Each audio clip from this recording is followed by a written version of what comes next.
Ngiyanamukela kulolu hlelo lumnandi kakhulu olubizwa ngokuthi imicimbi nemigubho.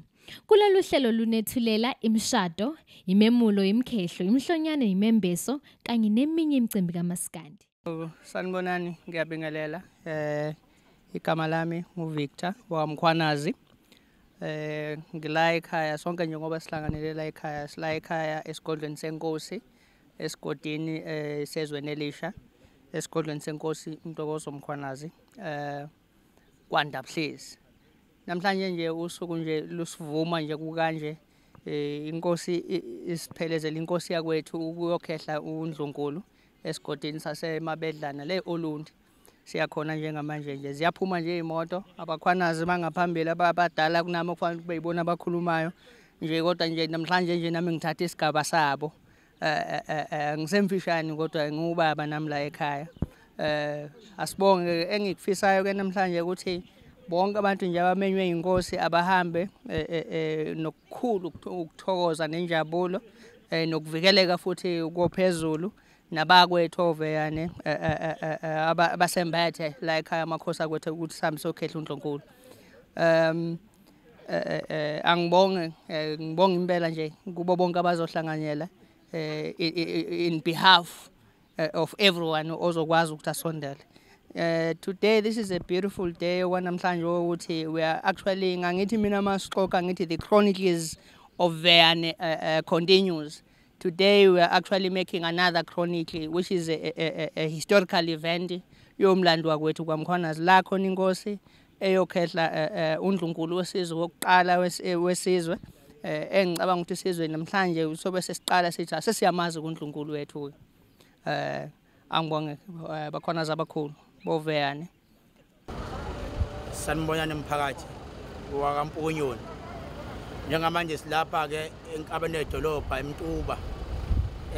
Sihlangane namabutho siphezele inkosi iyokhehla ingodoso yayo le Olundi esigodini saseMabedlana.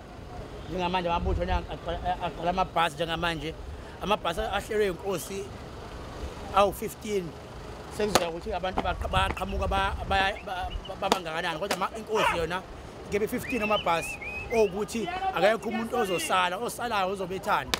Inkosi ikhomisile amandla ayo, yakhombisa nothando ukuthanda abantu bayo. Siyabonga kakhulu.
Mina ngukhokho wenkosi kaNomathiya.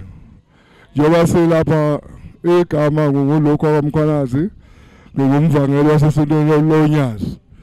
Siyoba siphumela lapha sizomcimbini wenkosi yakithi esizwe sakamkhwanazi. Sizokhetha uNdlunkulu.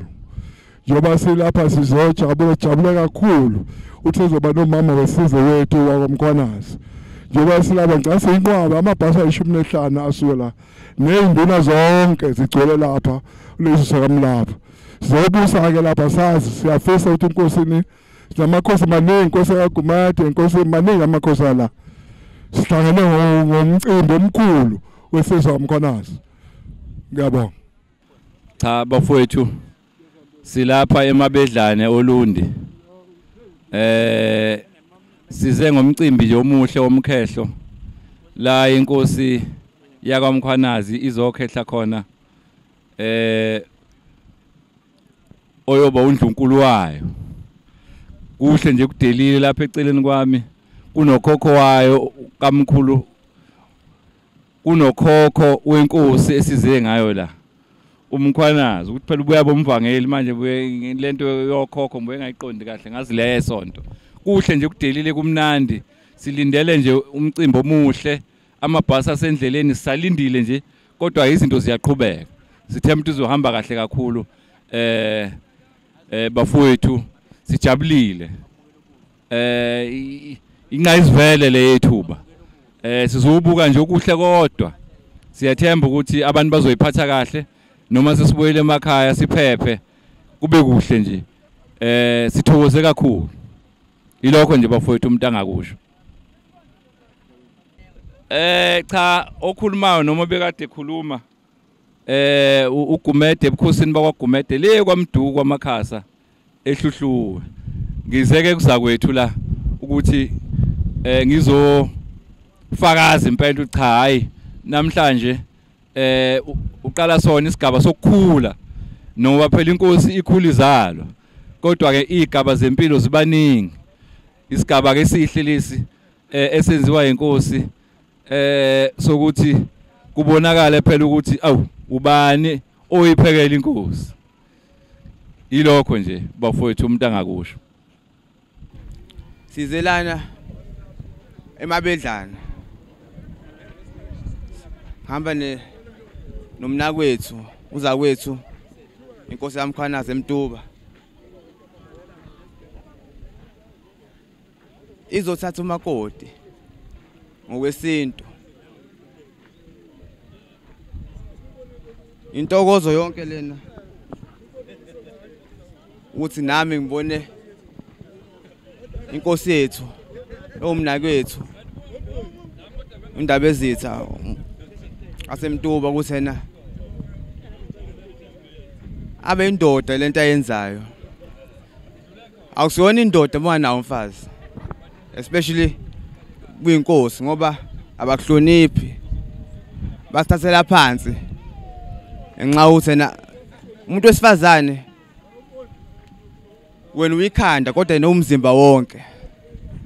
Uyena futhi olawelayo abantu abagijime ekhanda bethi ngeke phela mina ungitshela ukuthi indoda yami uyenze kanjani. So ngiyakhuthaza insizwe ezine ukuthi nenze nani nijabulise abantu besifazane because niyabadinga. Inhlonipho iqala kuye. Kuyintokozo nje nami futhi ngiyabonga kakhulu ukuthi yena ngiphezele inkosi yaMkhwanazi eMtuba umnakwethu uzakwethu. Kuyintokozo kakhulu ukuthi yena angicele nami njengenkosi yaMkhwanazi eDlangezwa uthi ngimphezele njenga izindlu zobabili, izindlu zandawonye. Akufani ukuthi akusho ukuthi yena waseMtuba mina waseDlangezwa. Kodwa ekugcineni sindawonye, sibandawonye, siphume ekhaya elilodwa. So ngicela ukubonga nje ukukhuthaza insizwa futhi ukuthi yena mingabukeli mingathatheli phansi uthatha umuntu wesifazane ngoba uyamdinga uyena ozokwenza ukuthi ube insizwa, uyena futhi ozokukhombisa akulawule lapho ubheda khona, ayiqinise nekhaya. Ngiyathokoza nje kakhulu, nibe losuku oluhle, ngiyabonga. Bafowethu, njengoba bengishilo nasekuqaleni ukuthi indlela ibhekelane enduneni yaseMabedlana ngaphansi kobukhosi enduneni Ntombela. Sesambe safika ke nezinsizwa zaMkhwanazi nabakhwanazi na wonke umuntu abakhapha inkosi. Cha, kuhambeke kahle futhi siyathemba ukuthi kusazoqhubeka kahle. Mfowethu, ungathini ngalolu daba? Cha, simlanda impela uNdlunkulu namhlanje. Usuke ngathi sesilibhekile u28 April. Lolu lwanamuhla sengilithatha njengosuku selidlulile. Siyabonga. Yebo sanibonani. Cha sila umuntu udlulisa ukubonga kakhulu uma silapha entabeni zasoLundi endaweni yaseMabedlane kwesenkosi uMpongozi. Umdletshe lo okhuluma ikhansela lenkosi yakwaMpukunyoni, umacekeceke wakwaMpukunyoni. Undabezitha. Sithi ke sizobonga nje, sizobungaza undabezitha kulesi sikhathi namhlanje. Sibonga kakhulu nathi ukuthi sisingathi inkosi yakithi silandele uNdlunkulu wayo. uNdlunkulu kahle kahle uNdlunkulu wesizwe. Sibonga kakhulu nje. Sifisa ngathi umcimbi ungahamba kahle konke, kungabikho la kuzokona uzophazamisa emcimbini kaNdabezitha. Hayi asibonge kakhulu. Siyabingelela, siyabonga leli thuba esitholayo. NgiuSinothi Ndlovu mina emsingathopha enkosini yaseMabomvini. Silapha siphelezela uNdabezitha uMkhwanazi ezombesa kukhehlwa uNdlunkulu uMantombela. Sifisa ukuhle kodwa ke kulomcimbi ukuthi kuhambe kahle kuya phambili futhi zonke izinto zibusiseke nesizwe sakaMkhwanazi sibusiseke konke kuhambe kahle. Sibafisela ukuhle kabakhwanazi kuNdlunkulu wabo nenkosi yabo. Siyabonga.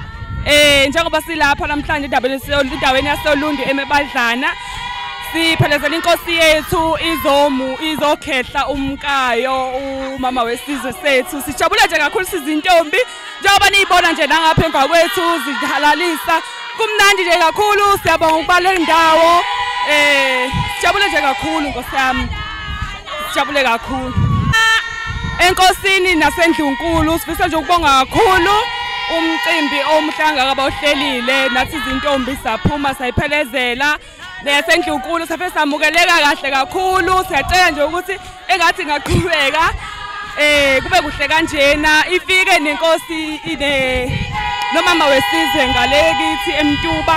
Sijabule nje kakhulu, ngiyabonga. Inkosi yakwaBiyela obuka. Silapha ngoba size emcimbini umkhehla inkosi uMkhwanazi izokhehla ingoduso yayo lapha emzini wakwaNtombela. Umkhehlo ke usuke uchaza ukuthi okulandelayo sekuwudwendwe lapho khona inkosi yobisikhuleke ngokuphelele noyise mkhulu bayobeke sebesho nabo bethi hayi sikhulileke namhlanje mhla inkosi isichachelwe ekhaya. Sifisa lomsebenzi ube impumelelo, sifisa abantu bayiphathe kahle, sifisa abantu bayisithobe, sifisa futhi ube isifundo kunoma yipi insizwe ekhulayo ukuthi ma sekufike kulesi sigaba somkhehlo so sekulandela kuba umakoti useyochacha ke manje emagcekeni alapho akhetha ukuthi ngithanda uyokhonza khona, ekhonzela ke oyise noyisemkhulu. Sithi ke ntombi sengathi umsebenzi ukukhuliswa kwakho namhlanje kungaba impumelelo ngoba isigaba lesi lapho khona sesazi ukuthi kusasa uyobe usukhula ngokuphelele uma umakoti esengena ekhaya nobaba mkhulu bakho nokhokho bakho sebesho bethi hayi sikhulileke namhlanje umuzi wethu uvukile. Siyathokoza. Umntwana wakwaBiyela lo ubuka njengoba ngibuka nje ifoto lilodwa. Sazalwa singamawele ngoba nisibona nje lapha ekhaya ke kwaNtombela siphekezela inkosi yabakhwanazi lapho izokhehla khona ingoduso yayo. Njengoba umntwana eseyichazile ukuthi mase kufanele isigaba sokuthi sekumuntu usuke sekunomkhehlo lapho khona intombi mase ikhehliwe so sekumshado oqala lo sekwazi ukuthi lo makoti usengwakwabani ukhehlwe kwabani ngoba ekhehlwa usezofaka inhloko ukuthi uselungiselela umndeni la seyoba ngwakhona kuze kube ingona phakathi. Sithi ke Ndonga siyabonga ufika kwalolu suku lwanamhlanje sengathi inyanya zakini noNkulunkulu angakulondoloza nilondoloze kuze kufike lolo suku ke olukhulu kuba ke umlobokazi wabakhwanazi eseya ke ekhaya ke manje sekupheleliswa khona sekuyoba umcaco. Siyathokoza ke bonke kwabedlove namandla cha inkosi umkhanazi la wesizwe sakwaMpukunyoni eMatuba silapha eMabendlane esizweni sakwaMpungosa. Inhloso ke silethwe lapha esizweni njengoba amakhosi ekhona nje sinami ngikhona sambe nezizwe zethu sila ngizokhehla uNdlunkulu noma inkosazana engizoyenza uNdlunkulu ngaphansi kwesizwe sakamkhwanazi kwaMpukunyoni. Engikholwa ukuthi ke konke uNkulunkulu angibekele khona kuzoba impumelelo futhi nokusengqondweni zami nenqondweni yami nasenhlizweni yami kuzofezeka. Singathi konke ke nokucabangayo namaplan akhona enqondweni nami sengathi ngaba impumelelo nezinyanda izulu zakithi zingembathe konke lokho esengikuqalile zibe nakho zibe phakathi kuzona kungabe ukuthi ngiyazenzela nje kepha zibe khona ukuze kuzokwazi ukukhula kwesizwe. Ukuqina kwami kube kusho ukuqina kwesizwe, ukukhula kwami kube kusho ukukhula kwesizwe. Ngiyathokoza kakhulu nabenendlovu.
Umhlongo mina umdidelo wamabutho nje kaZulu.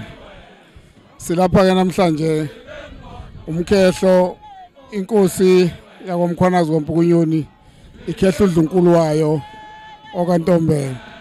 Ukuba khona lapha ke umcimbi wethu ukhona sinamakhosi aseNdlunkulu obukhosi bonke obukhona nje kwiprovince sinamabutho kaZulu sina yonke into sineyintombi kuhlelekile nje kuhle ku right kuyakhombisa ukuthi sisingethe abantu abadala sisingethe iNdlunkulu. Umcimbi wethu ukuzibona ngathi uhlelekile usaqala kwamanje kodwa indlela oqala ngayo uqala ngezivuthe amabutho ayangena intombi ziyangena kamakhosi aseNdlunkulu asekhona. Asikubona ngathi kuphambene noma kuyinkinga sibona ukuthi konke kusahamba ngendlela njengoba bekuhleliwe. Siyabonga.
Sanibonani umama Musa eMtuba bangijwayele ukungibiza ngomama Musa kodwa ngomamthetho wakwaMthembu sisuka endaweni yaseMtuba kwaMpukunyoni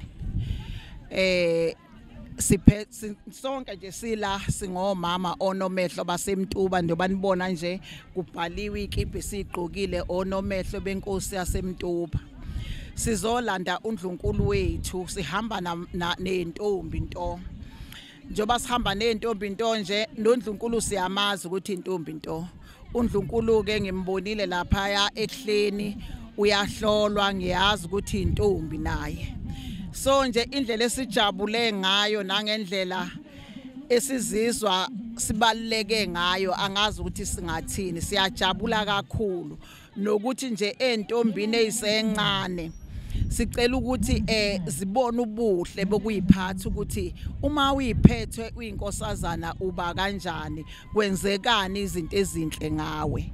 Ilokho nje sikujabulelayo singomama baseMatuba siyacela ukuthi ingane iqhubeke ziphathe kahle.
Siyanibingelela nonke igama ngudokotela uZwelini Mkhize ngiphuma endaweni yaseMgungundlovu silapha endaweni yaSondini eMabedlana siphelezele inkosi yakaMkhwanazi lapho kunomcimbi omkhulu lapho kuzokhehlwa khona uDlunkulu wesizwe kaNtombela sizothi nje enkosini noNdlunkulu sithi halala sengathi konke okuzokwenzeka namhlanje ngaba impumelelo siyajabula ukuthi inkosi iloku ikhule njalo idlondlobala namhlanje sekuzoba khona uNdlunkulu wesizwe okukhomba ukuvuka komuzi wonke kaSomkhele kaMtubatuba sizothi ke njengoba silapha sonke size nezilokotho ezinhle size nokuyifisela inkosi noNdlunkulu impumelelo nekusasa eliqhakazile ukuthi kusasa bakwazi ukuhola isizwe ngenhlonipho nothando nokubambisana kube ukuthi nabanye ke abasebasha babukele kulomsebenzi omhle wenziwayo ukuthi kufanele kube isibonelo esihle sokwakha isizwe sokwakha imindeni ngoba imindeni emihle yakhekile ngesisekelo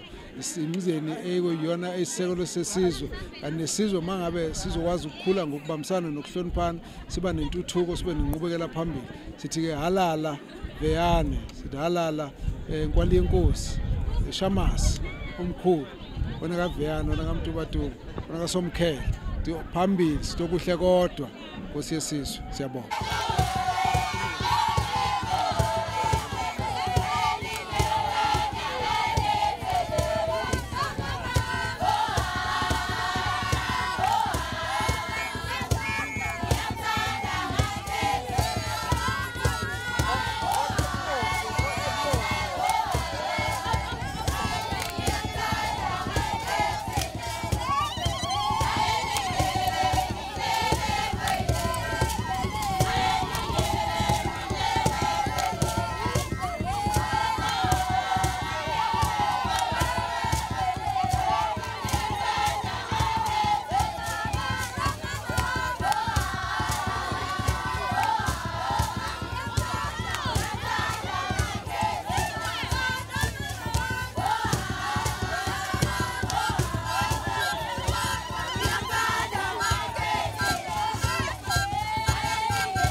Sithokoze kakhulu sibingelele kini ukhansela umxolisi Mthethwa oyimeya semTubatuba.